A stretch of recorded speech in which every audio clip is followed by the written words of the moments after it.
할렐루야. 아멘. 반갑습니다. 한 주간도 주 안에서 평안하셨습니까? 아멘. 우리 좌우 옆 사람하고 인사하겠습니다. 샬롬, 주의 사랑으로 살아갑니다. 축복합니다. 시작. 샬롬, 주의 사랑으로 살아갑니다. 축복합니다. 아멘. 이번엔 이렇게 인사할게요. 하나님께서 당신의 삶에 새 일을 행해 주실 것을 축복합니다. 우리 다시 한번 인사할게요. 시작. 샬롬, 하나님께서 당신의 삶에 새 일을 행해 주실 것을 축복합니다. 좀 길었죠? 근데 우리가 그렇게 인사할게요. 당신의 삶 속에 하나님께서 새 일을 행해 주실 거예요. 아멘. 올 한 해는 우리의 삶 속에 하나님께서 어떤 새 일을 행해 주실 것인지 그래서 기대하며 나아가는 한 해가 되기를 주님의 이름으로 축복합니다. 자, 오늘은 본문 말씀을 통해서 깊은 곳으로 가라. 우리 다 같이 한번 따라해 봅시다.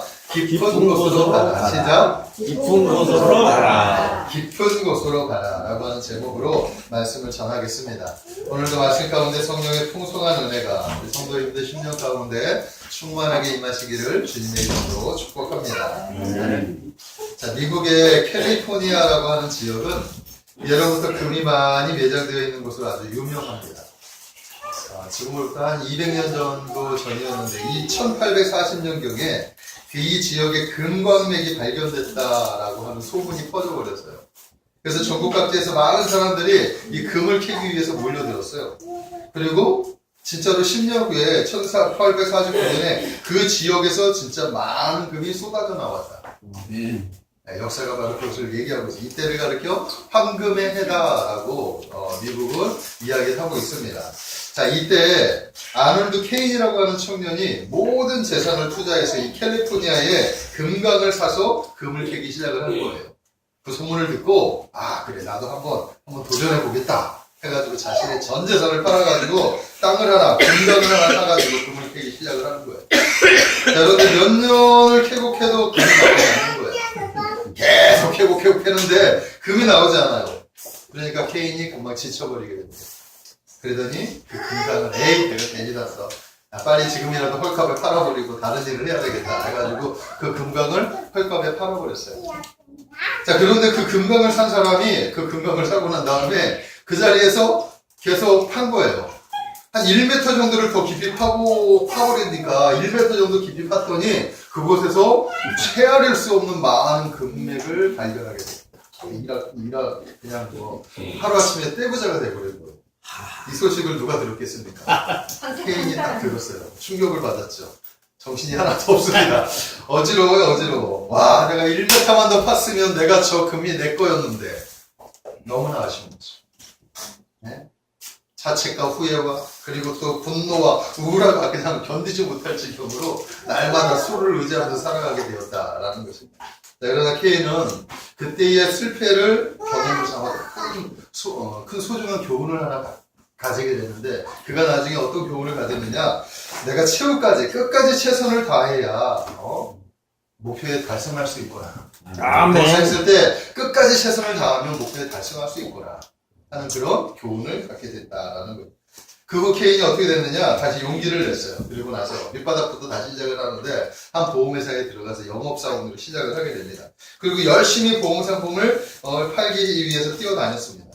아무리 힘들어도 자기 자신에게 이렇게 얘기하는 거예요. 내가 여기에서 포기하면 이제까지의 수고는 다 허사가 된다. 조금만 더 힘을 내자. 조금만 더 힘을 내! 하면서 열심히 보험상품을 팔러 다니기 시작했습니다. 결국 그가 접촉했던 사람들은 그의 그 노력과 그의 수고 때문에 그의 열정 때문에 다 보험을 이렇게 팔아주게 되었다. 아멘. 나중에 어느 날 그가 이제 보험회사를 이제 세워요. 그리고 나서 얼마 못 가서 미국에서 가장 큰 보험회사를 운영하는 그런 오너로 이렇게 성공했다라고 말을 하고 있습니다. 자, 케인은 그때 이 1m의 때문에 좌절했지만 이 1m의 철학이 자신을 성공하게 하였다.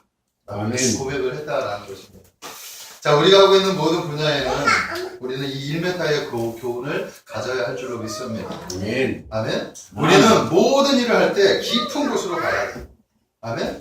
끝까지 최선을 다해서 그 깊은 곳에, 아직 나타나지 않았지만 조금만 더 파면 조금만 더 하면 반드시 우리에게도 그런 어떤 수고의 결실을 맺게 될 것이다 라는 사실을 믿으시기를 바랍니다. 아멘. 또한 모든 일에도 마찬가지지만 가장 중요한 것은 신앙 안에서도 우리는 깊은 곳으로 가야 돼. 아멘?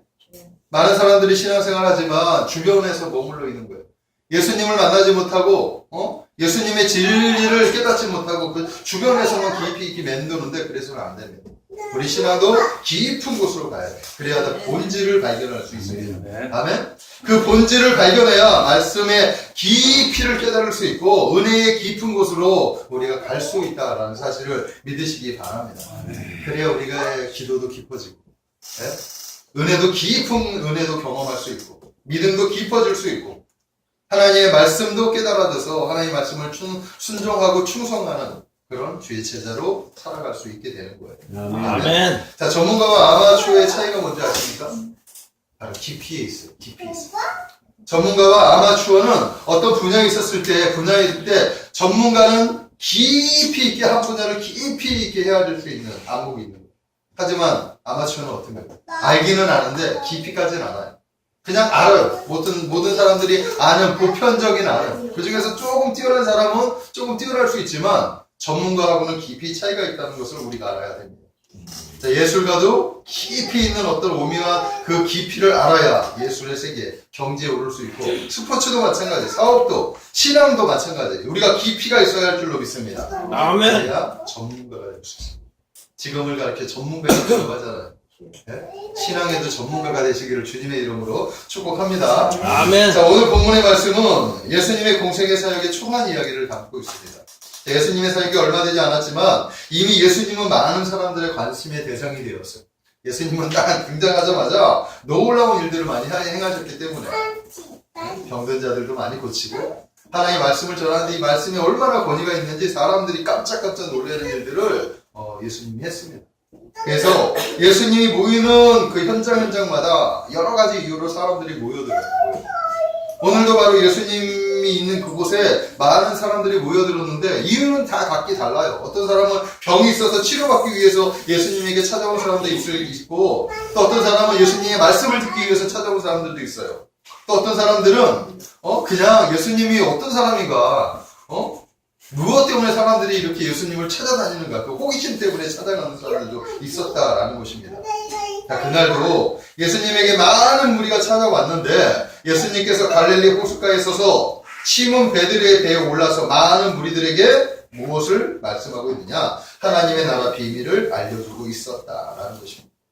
그리고 난 다음에 말씀하시기를 베드로에게 뭐라고 얘기하느냐? 깊은 곳으로 가라. 그리고 그물을 내려라. 이렇게 명령을 하셨다. 오늘 그 이야기가 바로 우리의 이야기예요. 저는 오늘 이 이야기를 통해서 깊은 곳으로 가라. 깊은 곳으로 가라. 우리 신앙도 깊은 곳으로 가야 할 줄로 믿습니다. 깊은 곳으로 가는 그런 신앙 안에서 어떤 몇 가지의 은혜를 나누기를 원합니다. 자, 첫 번째는 뭐냐? 우리가 신앙의 깊은 곳으로 가기 위해서는 첫 번째 무엇을 해야 되느냐? 실패를 두려워해서는 안 된다라는. 아멘? 5절의 말씀을 한번 보겠습니다. 눈으로 보십시오. 시몬이 대답하여 이르되 선생님 우리들이 밤이 새도록 수고하였으되 잡은 것이 없습니다. 지금 잔뼈가 굵은 어부가 밤새도록 고기를 잡았는데 고기를 한 마리도 잡지 못했다고 지금 고백하고 있는 거예요. 지금 베드로가 지금 어떤 실패의 자리에 있었다라는 것을 지금 말씀하고 있습니다.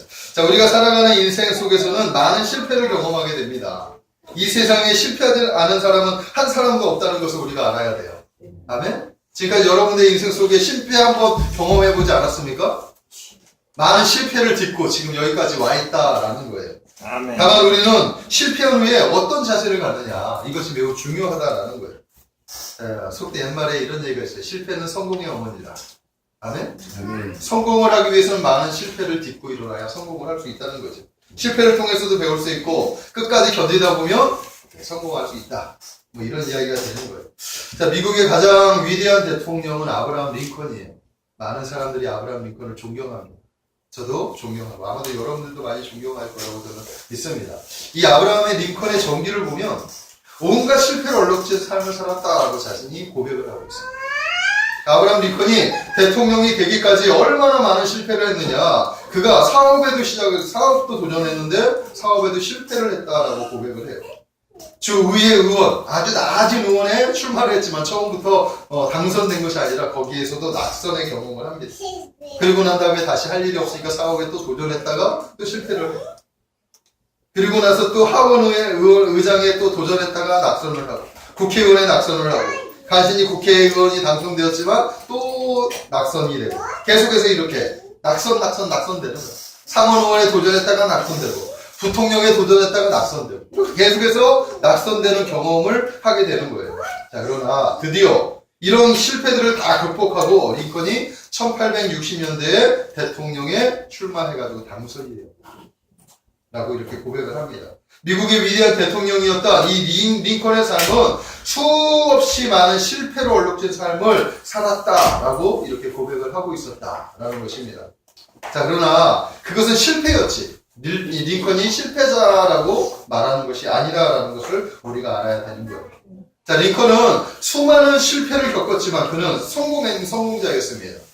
왜냐하면 끝까지 그거를 딛고 일어나서 마침내 어떻게 됩니까? 대통령까지 당선될 수 있었기 때문입니다. 자, 우리가 걸어오는 인간의 인생의 길은 성공할 때보다 실패가 더 많다는 것을 우리가 알아야 돼요. 아멘. 네? 하루아침에 성공하지 않아요. 네?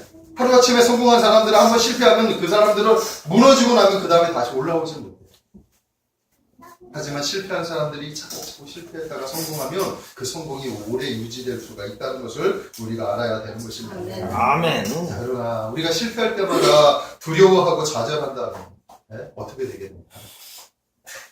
많은 사람들이 실패를 경험하지만 실패 속에서 두려워하고 좌절한다면 실패를 벗어날 수 없는 거예요. 성공도 할 수 없습니다. 그렇기 때문에 실패를 두려워해서는 안 된다라는 것입니다. 아멘? 아멘. 그래서 먼저 우리가 해야 될 일은 뭐냐? 실패에 대한 생각을 조금만 바꾸시기를 바랍니다. 아멘. 실패에 대한 생각을 바꾸면 우리가 실패에 대한 두려움이 사라지게 됩니다. 그리고 또다시 도전할 수 있다라는 것입니다. 자, 스티브 잡스 알죠? 스티브 잡스는 참 성공한 사람이에요. 근데 그 스티브 잡스가 뭐라고 고백했느냐? 실패에 대해서 이렇게 얘기하고 있어요. 저는 사업을 하다가 무한히 셀 수 없는 많은 돈을 잃었습니다. 자, 만약에 애플3가 성공했다면, 자신이 이제 기획했던 그 애플3가 성공했다면, IBM이라고 하는 개인용 컴퓨터 그것이 개발되지도 못했고, 컴퓨터 시장에 들어오는데 큰 어려움을 겪었을 것입니다. 하지만 그것이 인생이라고 생각합니다. 결국 우리는 그 실패의 경험이 있었기 때문에 더 강해졌고, 성공할 수 있었습니다. 이렇게 고백을 하는 거예요. 자, 토마스 에디슨 알죠? 별명가, 유명한 발명가. 한 가지의 작품을, 한 가지 뭔가를 발명하는 데 있어서 얼마나 많은 실패를 했는지 몰라요. 그런데 이 토마스 에디슨이 뭐라고 얘기하느냐? 그 실패했을 때 뭐라고 얘기해요? 전 실패한 적이 없습니다. 다만, 잘 되지 않은 일을 1만 가지 방법을 배울 수 있게 되었던 것 뿐입니다. 이렇게 얘기하죠. 실패가 아니라, 이 길로 가면 이걸로 가면 되는 것이 아니구나. 이렇게 하면 되지 않는구나. 그러니까 되지 않는 그 방법을 1만 가지를 알았을 뿐이지 실패한 것이 아니다 라는 거예요. 1만 가지의 방법들을 지나서 그가 발명에 성공을 했다라고 고백을 하는 것입니다. 카린 로즈라고 하는 분은 실패하는 것보다 후회를 더 두려워해야 한다 이렇게 말씀을 했다라는 것입니다. 자, 그러므로 사랑하는 성도 여러분, 실패를 두려워하지 마시기를 바랍니다. 실패도 경험해봐야지, 그래야지 성공이 더 값진 것이 되고, 그 성공을 더 잘 지킬 수 있다는 사실을 믿으시기 바랍니다. 아멘. 자, 또한 우리에게는 누가 계시죠? 자, 우리에게는 주님이 계시기 때문에 더더욱 두려워할 필요가 없다. 아멘. 저는 그 사실을 오늘 말씀을 드리고 싶어요.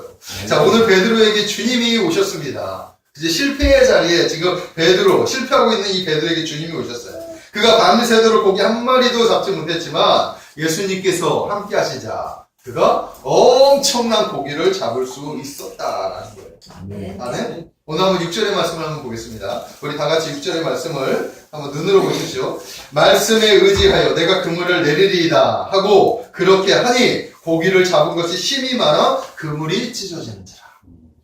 베드로가 예수님이 말씀하셨더니 그 말씀을 의지하여 그물을 내렸더니 고기가 힘이 많아서 찢어질 정도로 많이 잡아줬다. 이렇게 얘기하고 주님이 계셨기 때문에 이렇게 성공할 수 있었다. 믿으십니까? 우리 주님은 이렇게 많은 고기를 잡게 하실 수 있는 분이다. 우리 인생을 성공하게 하실 수 있는 분이다. 아멘? 그러므로 실패를 두려워하지 마십시오. 그리고 주님을 의지하십시오.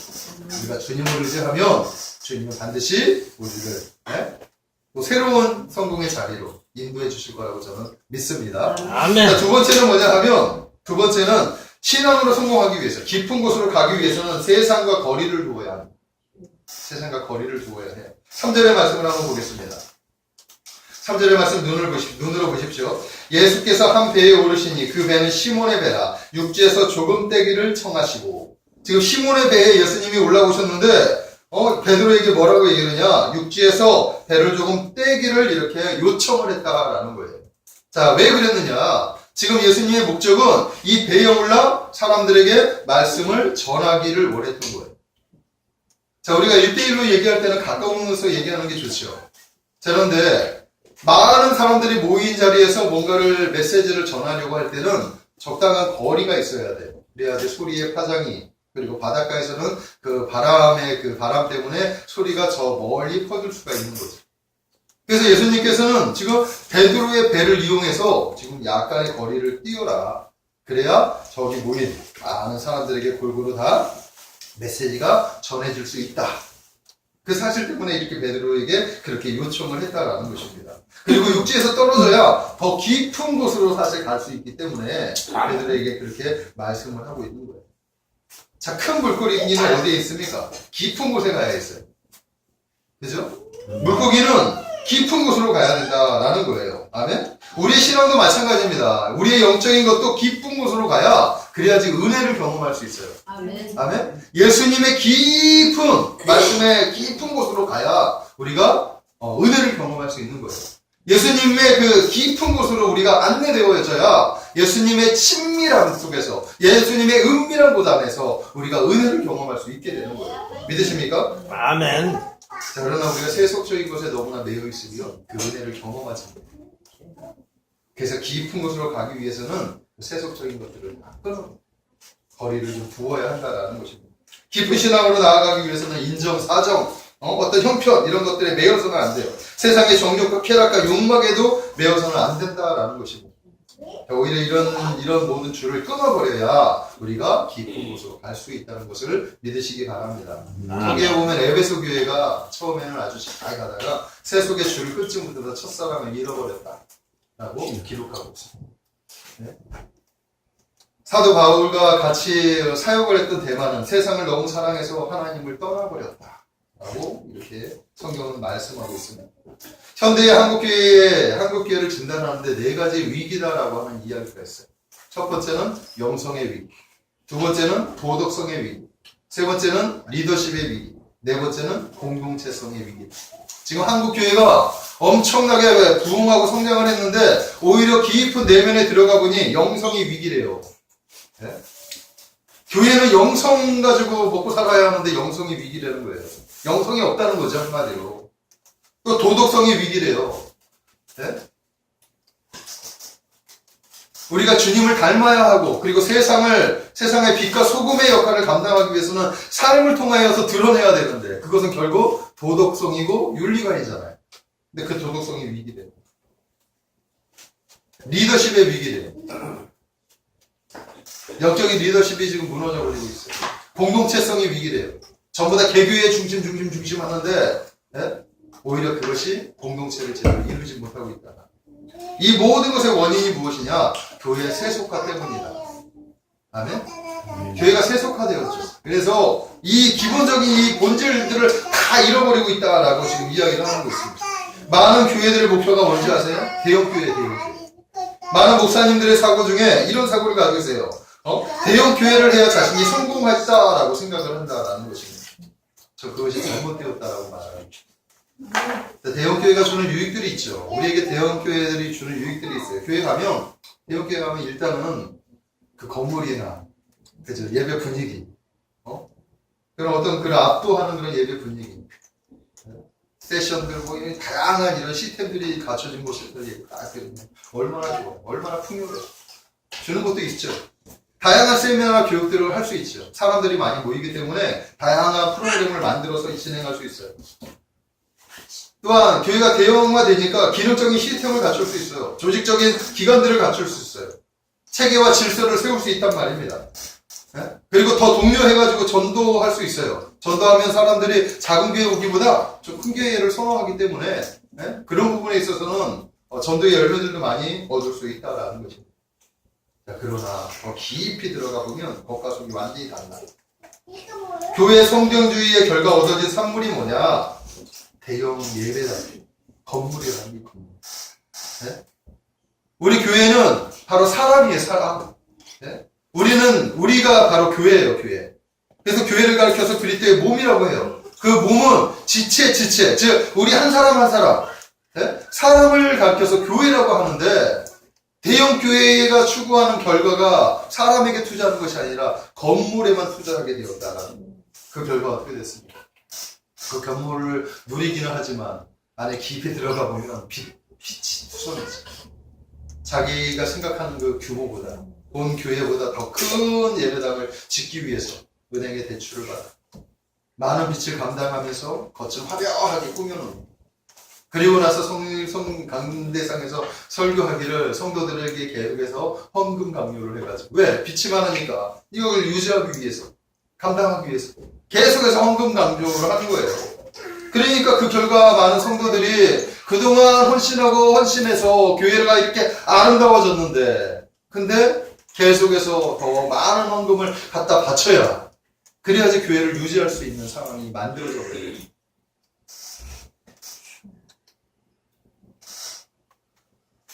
병들어 버렸죠. 그리고 그 안에서 관계식들이 다 병들어 버렸어. 많은 대형 교회들이 관계식들이 많다 보니까 처음에는 은혜로 고백해졌던 얘기들이 막 여기저기 퍼지면서 사람들의 입방아가 되어서 결과적으로 그 사람들에게 상처를 받아서 오히려 공동체에서 벗어나야 되는 그런 상황이 놓여지게 됩니다. 대형 교회는 겉과 속이 좀 많이 달라요. 네? 우리 여기 오늘 화분 있죠. 제가 지난주에 이렇게 화분을 이렇게 사왔는데 거기 이제 경희난이라고 하는 그 권사님이 거기 이제 주인이셔요. 권사님이 화분을 심어주면서 이야기를 하는데 좀 얘기를 이렇게 나누는데 교회 목사님이 사임을 하셨다는 거예요. 왜 사임을 하셨냐? 청빙을 누가 받았느냐? 했더니 지금 아직 청빙이 오시지 않았다. 그래서 뭐 좀 깊이 얘기를 하다 보니까 그 원인을 가만히 보니까 교회 예배당을 크게 지은 게 원인이 되었다는 거예요. 저희 교회가 예배당을 크게 지으면서 빛을 많이 얻었대요. 그러다 보니까 장로님들이 이 목사님한테 계속해서 헌금 독려하라고, 전도 가서 하라고 계속해서 목사님한테 그렇게 막 푸시를 하니까 이 목사님 스트레스 받아가지고 못해먹겠다 하고 나가버린 거예요, 결국은. 그러니까 장로님들이 목사님을 내쫓은 거죠. 장로님들의 욕심 때문에 건물을 이렇게 세워놓고 나서 그 다음에 그거 빛 때문에 계속해서 성도들을 이렇게 닥달하라고 이렇게 목사님을 도구로 이렇게 모해물라 버리니까 목사님이 지쳐가지고 그래서 나가고 그런 교회들이 얼마나 많은지 몰라요 지금. 네? 이 모든 것이 세속화의 결과다라고 저는 말씀드리고 싶습니다. 그러므로 그리스도인들은 반드시 세상과 거리를 두어야 한다. 아멘? 세상을 이길 수 있는 힘은 먼저 우리가 영적으로 무장해야 돼요. 아멘? 아멘. 말씀과 기도와 성령으로 무장하지 않으면 우리는 세상의 밥이 될 수밖에 없습니다. 네. 교회가 아무리 커져도 이미 세상의 밥이 되어져 있다라는 거예요.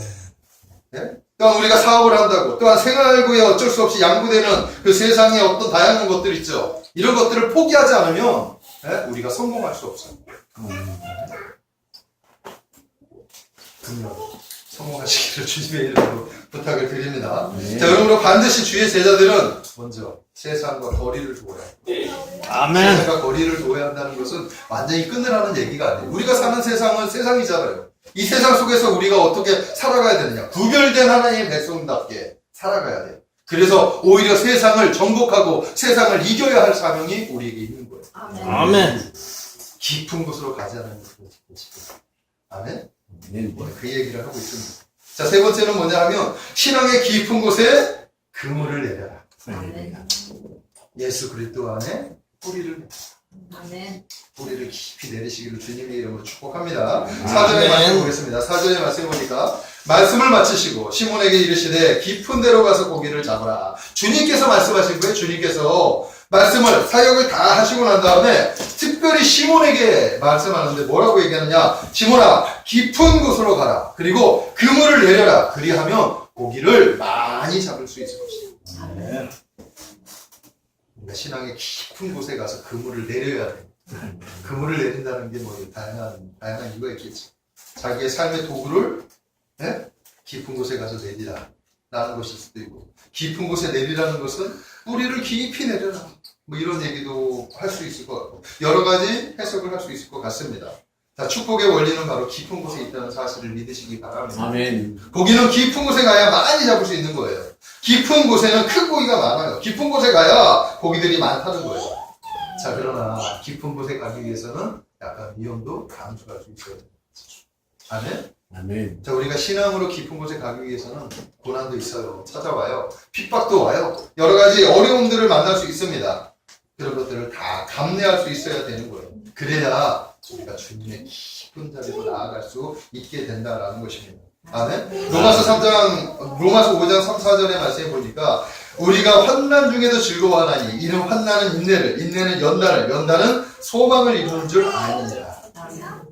자, 우리의 신앙은 하루아침에 달라지지 않아요. 많은 사람들이 예수 믿으면 하루아침에 신앙이 달라진다? 라고 생각하는 사람들이 있는 것 같아요. 하지만 우리가 예수 믿는다고 해가지고 하루아침에 신앙이 달라지지 않아요. 믿음이 달라지지 않고 우리의 삶이 변화되지 않아요. 축복받지 않는단 말입니다. 우리가 먼저 달라져야 할 것은 우리의 속, 내면이 내면. 아멘? 아멘. 그 내면은 결국 이런 방법들을 통해서 단련이 되는 거예요. 환난은 인내를 주고, 인내는 연단하게 하고, 연단은 우리의 소망을 이루게 된다. 아멘? 그렇기 때문에 신앙의 깊은 곳으로 가기 위해서는 고난도 감수해야 되고, 여러 가지 어려움도 다 감수하면서 끝까지 주님을 붙잡을 수 있는, 그래야 됩니다. 아멘. 우리가 깊은 신앙이 없으면 조그마한 시험이 찾아왔을 때 우리는 떠나가 무너질 수밖에 없다는 사실을 우리가 알아야 됩니다. 그래서 우리가 신앙의 깊은 곳으로 가려면 말씀을 깊이 이해해야 돼요. 말씀을 깊이 이해해야 우리의 기도도 깊어질 수 있고, 아멘. 깊어질 때 은혜가 깊어지는 거예요. 아멘. 주님의 그 진리가 무엇인지를 깨닫게 된다라는 것을 믿으시기를 바랍니다. 아멘. 제가 지난 시간에도 계속해서 제 간증에 대해서 얘기를 하는데, 제가 하나님을, 주님을 만났을 때 어떻게 만났느냐, 말씀을 통해서 만났어요. 말씀을 통해서 만났는데, 처음에 제가 신학교에 들어갔는데 신앙 주변인이었어요. 왜냐하면 말씀을 잘 몰랐기 때문에 사람들하고도 교제할 때도 바깥에서 사이드에서만 이렇게 놀다가 너무나 힘들어가지고 주님 앞에 기도했어요. 제가 무엇이 문제입니까? 가만히 생각해보니 내가 말씀이 모르는 거예요. 말씀을. 주님을 제대로 인격적으로 만나지 못했기 때문에 사람들 앞에 이렇게 나서지를 못했던 거예요. 그래서 제가 말씀을 좀 보겠습니다. 말씀 좀 열어주세요. 그리고 나서 말씀을 붙잡았어요. 1독, 2독, 3독 계속해서 말씀을 봤는데, 말씀을 보면 볼수록 말씀을 잘 모르겠는 거예요. 네? 말씀을 깊이 헤아리고 싶은데 말씀을 깊이 헤아릴 수가 없어요. 왜? 내 짧은 지식 가지고, 내 짧은 영성 가지고는 깊이 있게 말씀을 헤아릴 수가 없어요. 그래서 하나님께서 깊이 매달려서 기도해요. 그리고 나서 주님이 만나게 해주신 분이 이해실 사람, 조병호 박사, 마틴 로이드 존스 목사, 다양한 신앙의 선배들을 책을 통해서 만나게 하신 거예요. 그분들을 통해서 말씀을 배우고 그분들을 통해서 말씀을 깨닫게 되니 이 말씀이 무엇을 말하느냐, 하나님의 나라를 말하고 있구나라는 것을 제가 발견을 하게 됐어요. 아멘. 그때부터 세계가 활짝 열리기 시작했어요. 믿으십니까? 아멘. 여러분들이 이 신앙에 깊이 그물을 내리시기를 주님의 이름으로 축복합니다. 말씀의 깊은 곳으로 여러분들의 그물을 내리십시오. 그래야 말씀의 오의를 깨달을 수 있어요.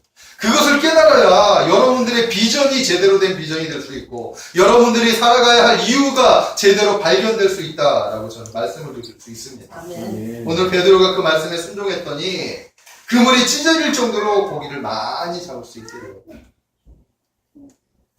자, 그런데 마지막 네 번째. 주님이 뭐라고 얘기하시느냐? 사람을 낳는 어부가 되어라, 이렇게 말씀하고 있다. 자, 베드로가 책임 있는 것은 베드로의 반응이에요. 지금 고기를 엄청나게 잡았는데 베드로는 그물이 찢어질 정도로 고기를 잡았는데 기뻐하기는커녕 벌벌 떨고 있는 모습을 보고 있어요. 그리고 나서 주님 앞에 바짝 엎드려서 뭐라고 얘기하느냐? 주여, 나를 떠나소서. 저는 죄인입니다. 지금 예수님 때문에 그물을 던졌더니 한 마리도 밤새 고기를 잡지 못했던 베드로가 엄청난 고기를 잡은 거예요. 그런데 기뻐하기는 거죠. 예수님 앞에 무릎을 꿇으면서 주여, 저는 죄인입니다. 저를 떠나소서. 이렇게 고백을 비로소 베드로가 주님이 누구신지를 알았죠. 그물을 깊이 바닷속에 내려놨는데 그 깊은 곳에서 누구를 만나느냐? 주님을 만난 거죠. 아멘. 그분이 바로 하나님의 아들 메시아시고, 내가 지금 그분 앞에 있구나.